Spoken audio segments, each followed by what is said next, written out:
There's a lot that goes into SEO that is marketing. And what I mean by that is there are things we could help you show up on Google, but if we don't communicate why you're different and what your process is and what is the sales process, then is it going to actually create the result of a new customer?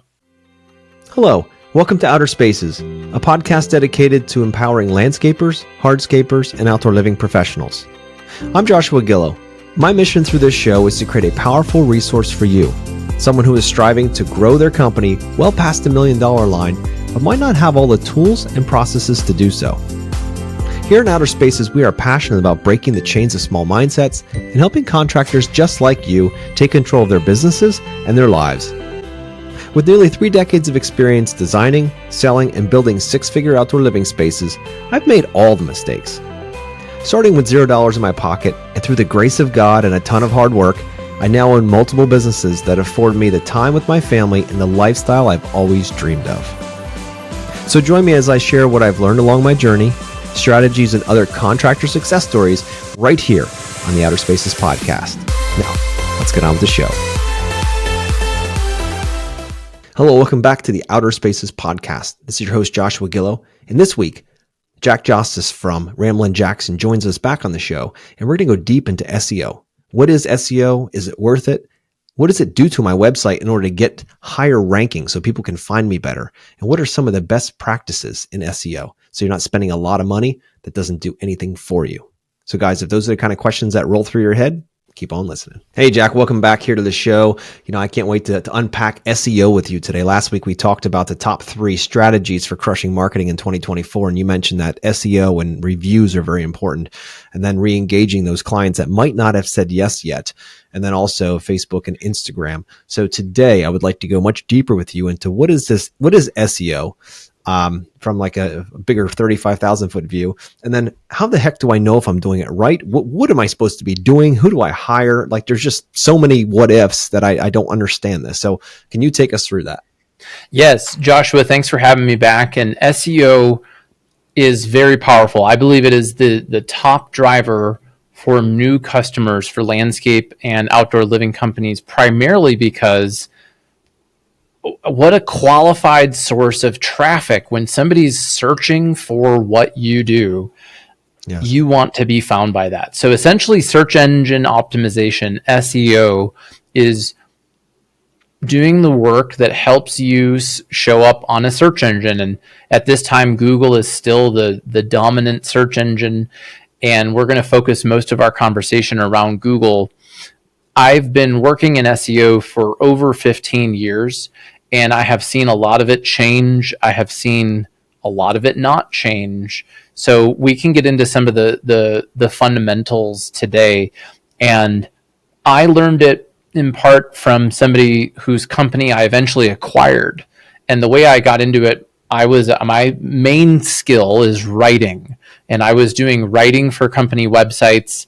And then I met someone who did local SEO, and I started hiring him, and he did more of the technical part, and I did the copywriting and client management part. And over the years, I learned more and more and more. And at this time, we've optimized literally over 400 websites.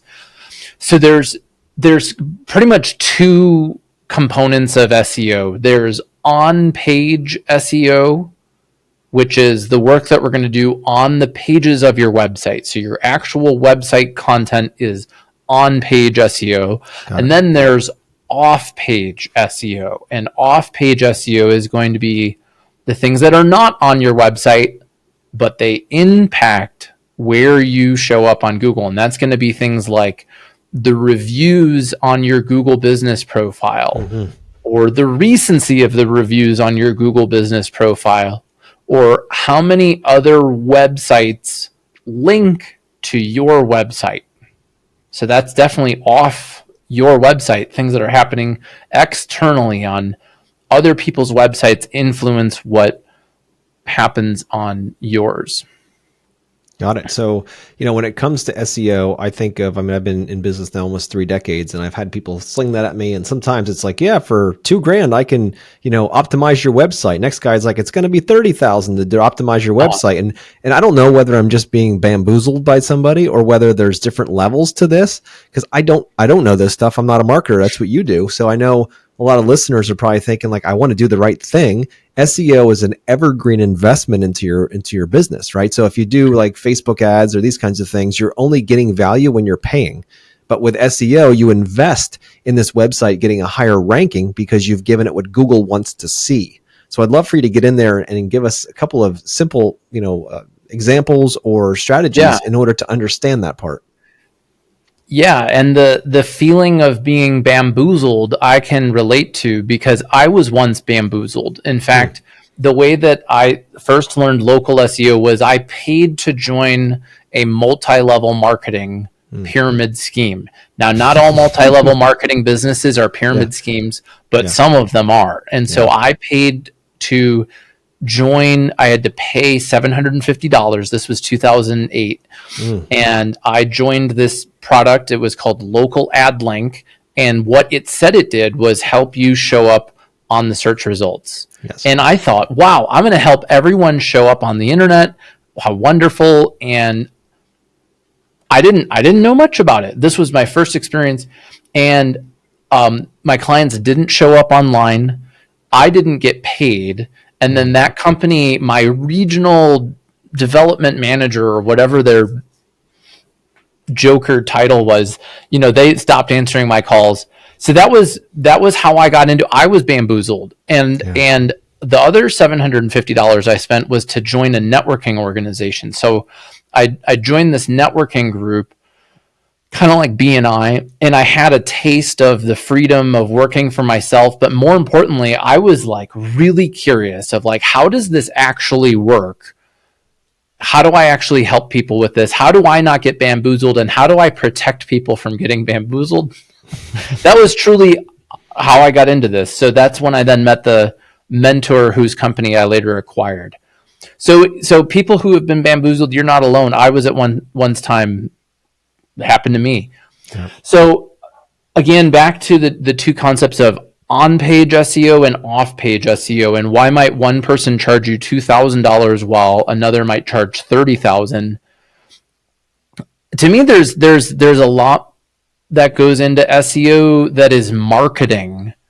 And what I mean by that is there are things we could help you show up on Google, but if we don't communicate why you're different and what your process is and what is the sales process, then is it going to actually create the result of a new customer? Because typically, people want quote unquote results. And I say, well, which results do you want? Because there's usually what they really want is to get found online by somebody who becomes a customer. Correct. And so the getting found online part, in my opinion, is actually kind of easy once you learn how SEO works. But the getting found online and persuading somebody to become a customer that is a qualified lead for your business is going to involve sales process and marketing and copywriting. And those are more skilled trades, if you will, than just getting some keywords on my website and helping me show up. So I created a concept called the Tree of Good Fortune. And the reason I created that was because I found that the analogy to a garden helped my landscape clients visualize it all. So the Tree of Good Fortune produces apples. The apples are what I call your hell yes customer. And to get there, we grow a limb for each city and a branch for each service. What that means is for on-page SEO that you're going to have a limb for each city and a branch for each service. So let's just pretend that you're in Chicago, Illinois, and you do outdoor living and you do landscape maintenance. Let's just keep it simple. I'm going to need to have a page on my website about outdoor living and a separate page for landscape maintenance. And now if I do Chicago and I also do, I'm going to pick where I'm from, Arlington Heights, I'm going to build out an individual page about Arlington Heights landscape maintenance and Arlington Heights outdoor living. And I'm going to expand that rather largely to all the major suburbs and cities that I service. Because when I do that, I now have that really strong branch that'll show up at the top of the search results. Whereas if I have what most contractors have is a really thin website, meaning they've got like 5 pages, it gets really hard to show up in all the different markets that I'm trying to target with not a lot of pages on my website. That makes sense. Now, what is Google looking for when it crawls your site and it's looking for, like you're talking about, like a city and the actual feature or whatever you're doing, the service that you're putting out there? Like, what is it ideally looking for? What does the perfect apple, if you will, look like for Google? Yeah, so I think if we think of it from Google's perspective, it's helpful because what Google wants is when I Google something, whatever shows up on Google, I'm just like, yeah, Google, you nailed it. Yeah. I'm going to use you again and again and again for everything because you always answer my questions like instantaneously with the right content. So if Google showed me a website when I Google landscape design Arlington Heights and that company doesn't do it in Arlington Heights, that was a waste of my time and I'm going to lose trust in Google. So essentially what they're looking for is content pages that match whatever the query is, whatever somebody's searching. So a perfect page for a landscape company would be a whole page about that city and the services that you offer. And you might think, wow, a whole page about landscape design Arlington Heights? Yeah, absolutely. And we can show photos. Here are recent photos of landscape design projects in Arlington Heights. So now I've mentioned the word landscape design and Arlington Heights in a heading, and I've got some photos. Here's what homeowners in Arlington Heights have to say. And we've got testimonial, Mrs. Smith from Arlington Heights, Jane Doe from Arlington Heights. So you need to use the geographic keywords on the page. And this is the number one mistake that I see on outdoor living and landscape design websites is a lack of geographic keywords. So they might have a whole page about outdoor living, but outdoor living where in the world? Yeah. You only do outdoor living in a limited geographic area. And because people Google that and Google wants to see that, you've got to use those geographic keywords in some key spots. And I'm going to just tell you what they are. There's the page title tag. So the page title tag is the title of your website. If you're in a browser, you can kind of see it when you're on a web page. Like, so we're using Riverside and it says at the top, Riverside, outer spaces. That's the page title tag. That has to have the geographic keyword and the service keyword. We want to see it in what's called your H1. This is your heading 1 setting on your website, and it should absolutely be in there. We want to see it in the text. My rule of thumb is 3 to 5 times per page. So if I'm wanting to rank for the phrase Arlington Heights, I'm going to find a way to write Arlington Heights 3 to 5 times into that page. Got it. That's a great piece of information. Now, this sounds like if you service a lot of areas, maybe there's 10 or 12 different cities or towns that you service, that this can be a lot of pages. Now, you obviously don't have all these pages, like when you get up on the website, it's not like they're all right there. Obviously you got to look for them. Do you keep them easy to access, or are these more hidden in the background? Like, so no, on your website, you don't see them. Yeah. So it is a lot of pages, and typically it takes years to build them out. I work with people sometimes for 3 to 5 years before we're done building this. And they may end up with 50 to 100 page websites. But the cool thing is that as long as it's maintained like an apple tree, it's going to bear fruit every season and you don't need to keep paying for it. Yeah. Right. So there's a certain point where it's investment intensive getting started, but then it really pays dividends over time. And the cost. So many business coaches or marketers are curious about the cost per lead. and it's going to be higher in the beginning. Yeah. But over time, it goes way down. Whereas if we're doing Google ads or Facebook advertising or some type of advertising, that cost is going to be high, ongoing. And then once we stop paying, it goes away. So as far as, building it into the website, what I recommend doing is building a service areas page. So in the navigation, typically people have home, about, services, contact. I'm going to nudge in a pricing guide. That's one of the things that you and I have talked about, right? I'm going to nudge in a service areas page, and a drop down from that is going to be all those other areas. So this does a couple of things. One, the site architecture, and that's essentially a way of how is the site built? What's the layout of the menu? The menu passes link juice, if you will, to the other pages. So having something in your menu is going to help those pages rank higher on Google. Whereas if we just hide them or build them in a way that nobody sees them and they're not in the menu, they're going to be less likely to rank on Google. And then also, I think this really serves customers. This isn't just about Google. If a customer's on your website, they want to know, do you work in my area? And going back to Chicagoland is enormous. Yep. Like Cook County is one of the largest counties in the country.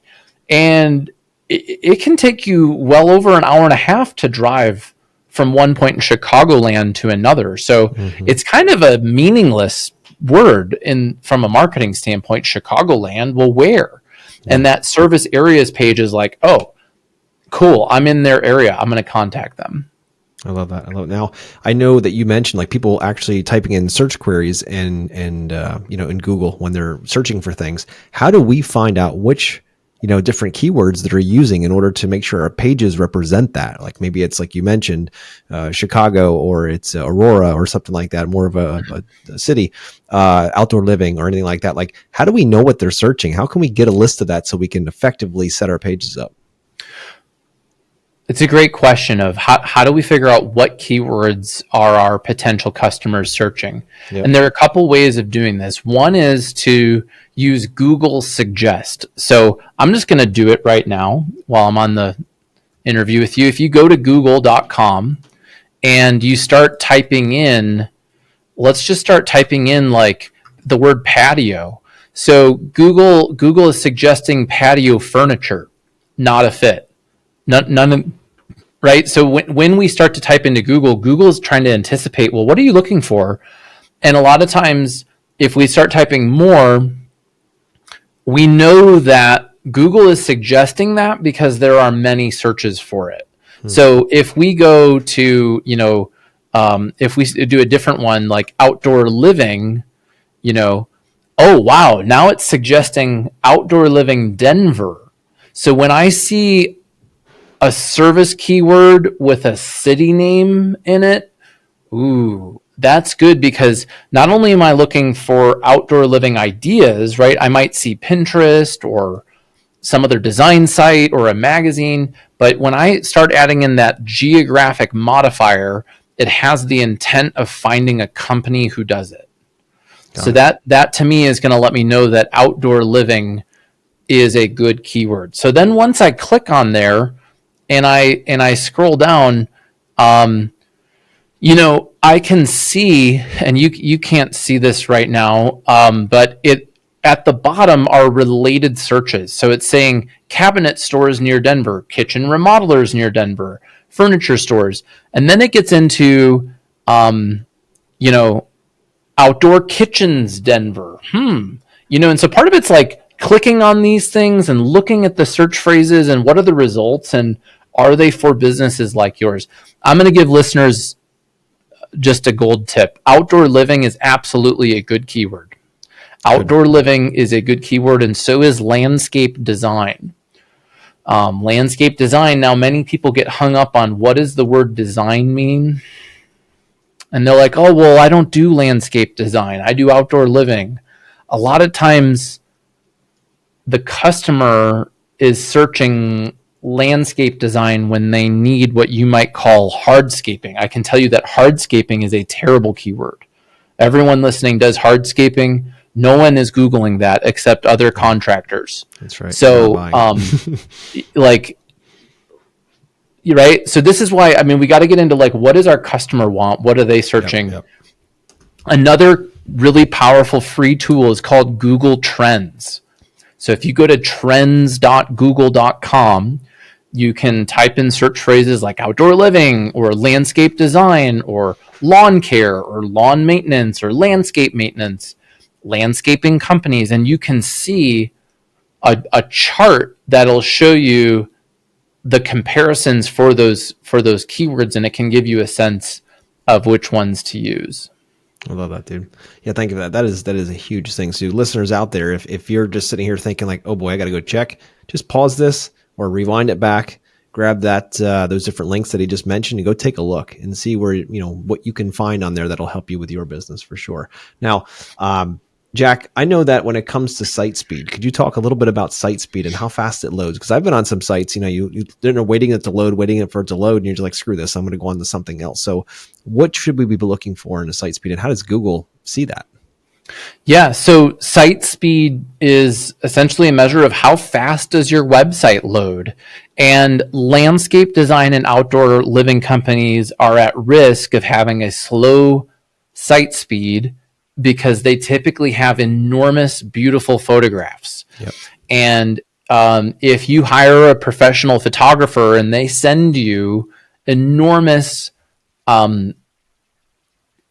photo files, which they should and you want, because maybe you want to print them or, who knows what you want to do with them. I've seen some people even print them in their office and frame them, and they look so cool. So we want those big photos, but if we don't size them correctly for the web, we can be asking your website is going to take many seconds to load all of those images, and then other code on your website, or if you use HubSpot and Google Analytics, you start adding all these other codes that your website needs to crawl.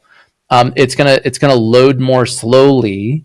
And first and foremost, let's forget about SEO stuff. It's just frustrating for customers if they're on a slow website.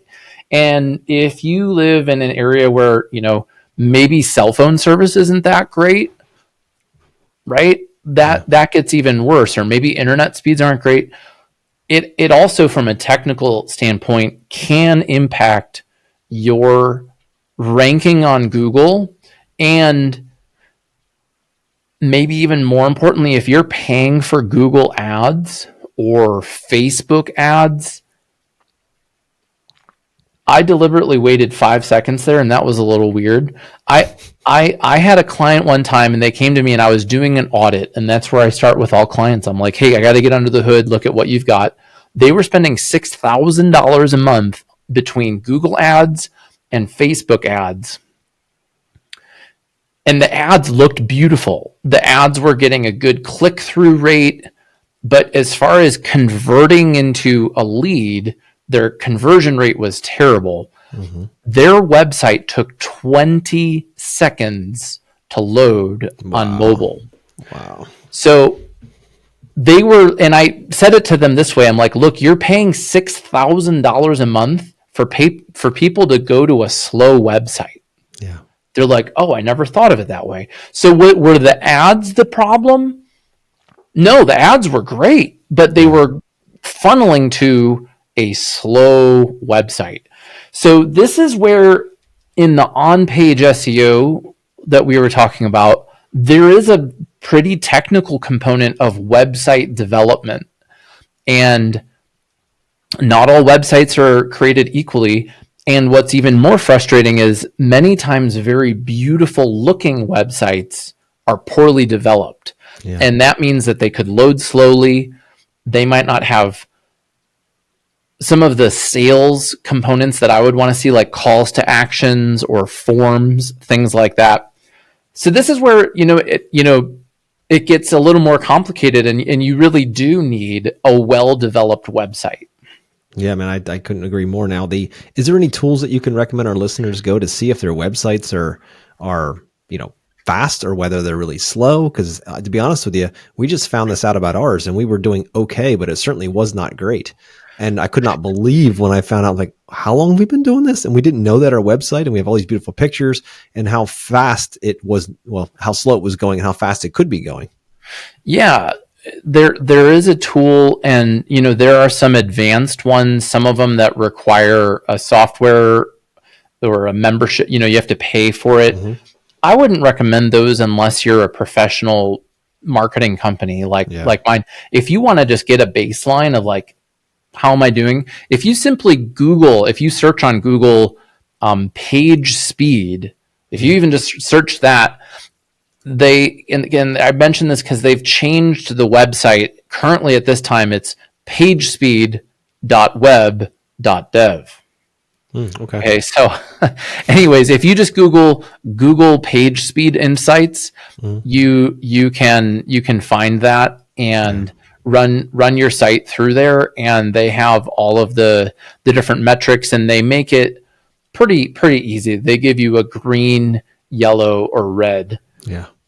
And so sometimes, Josh, you don't have to completely rebuild your website. Sometimes there are, oh, wow, I didn't realize that the Smith's outdoor living photo on my gallery was 2 gigabytes. It's this enormous file, and we need to resize that. So there are things that you can do, but also, Joshua, some sites are so old and so poorly built that there's no saving them. And it can be the downside of some of the less expensive website tools like GoDaddy Website Builder or Squarespace or Wix. Some of those sites come at the cost of being slow, and then also not having the full functionality to tune it up. Before you go down that rabbit hole, though, and how much money do you need to spend on SEO and how much SEO do you really need to do? I really believe that it's market dependent. And what I mean by that is if you're in like Philadelphia, it's one of the most competitive markets in the whole country. If you're in Pittsburgh, that's pretty competitive.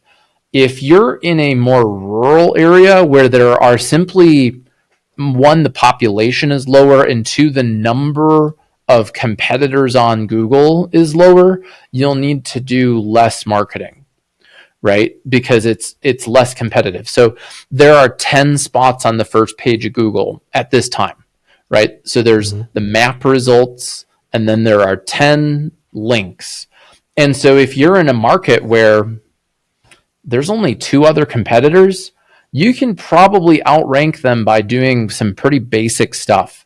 But if you're in a market like Denver, Colorado, where there's like 50, so wow, now I'm competing with another 40 businesses that are trying to get into those coveted 10 spots.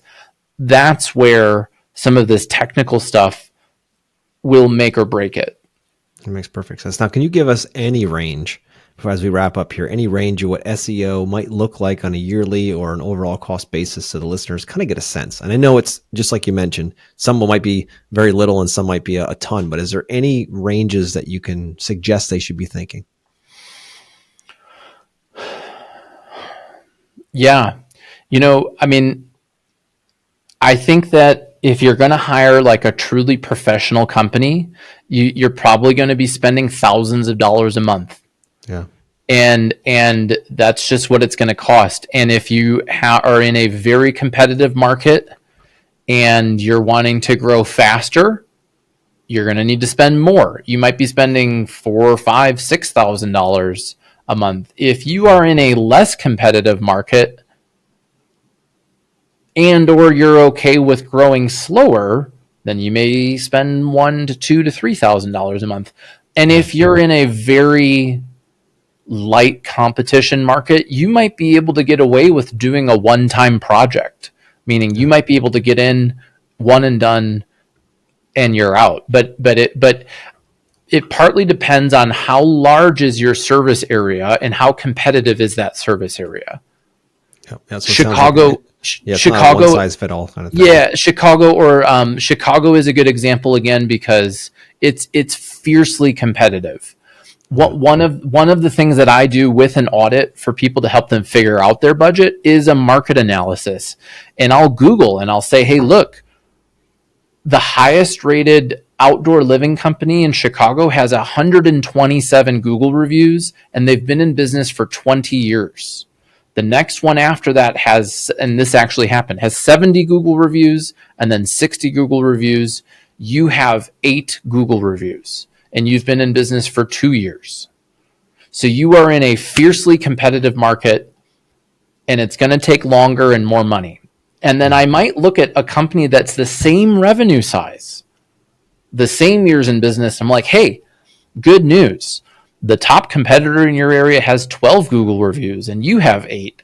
Let's get 4 more this week and we're going to crush them. And like, right. So that's why it's relative. I don't mean to not answer the question directly, but rather just to say it depends on your market and what you have. I think that's an honest answer. That's really what we're looking for, because it really depends on where you are. So guys out there listening here as we wrap up, when it comes to Facebook ads and all the glitter and glare you get with that and Instagram, and you can sit around and show your friends that's my business right there. That's really cool. Be careful how much you're spending there, because as soon as you shut that valve off, your leads then shut off as well. And when you get into SEO and you invest in your business, as Jack is talking about, invest in that website, invest in the SEO, that becomes evergreen. That's money that you're investing in the future. So it might cost you now, but you're going to get leads, apples on that tree for years and years and years to come. And and you're going to have to keep it up. It's not a once and done kind of thing, but we have to make sure Google gets what they want, because your leads are much warmer when they're actually searching directly for keywords versus sitting on that couch watching Netflix, scrolling with Cheeto dust on their fingers, right? And like, they're not going to spend $150,000, $200,000 like that because they're early in their sales, overall process. We got to get them down the line when they're already ready to make a decision. And that's when they're searching on Google for that. And we got to make sure they can find us. So Jack, I appreciate everything you've said today. I'm here. We got to wrap up. So how can people find you if they find this very intriguing and they know they need to get their stuff straight? Well, again, so I have a book on this. It's called The Tree of Good Fortune, and it'll help you figure out what order to go in, where to do this, and how to differentiate your company, how to do SEO, and you can get a free copy. You just have to pay for shipping. That's at treeofgoodfortune.com. And also, if you'd like to just have a conversation with me and my team, we offer a 15-minute marketing brainstorm at ramblinjackson.com. And the way we start with people, Joshua, is we make a review of your website. We just send you a video of like, hey, this looks good. We noticed you don't have a page for this. And you can just request that right on ramblinjackson.com. I love that. Thank you, Jack, for everything today. And guys, next week, we're going to be getting into Facebook ads. We talked about SEO today, and we're going to talk about where they make sense, how much you should be spending or not spending doing that, and to get deeper into that subject. Because I'll tell you right now, guys, the leads you get sometimes are good and sometimes are crap. So just because you got leads coming in and you can't close them, what the hell are you spending money on them for? If you're not closing at least 75% or more of them, then something's not right. So stop throwing money at that, because it's a waste. If we can get it dialed in, you're going to have a much better effective sales process throughout this by being able to close those leads and turning them into actual dollars. So guys, thanks again, Jack. And guys, I'll see you next week.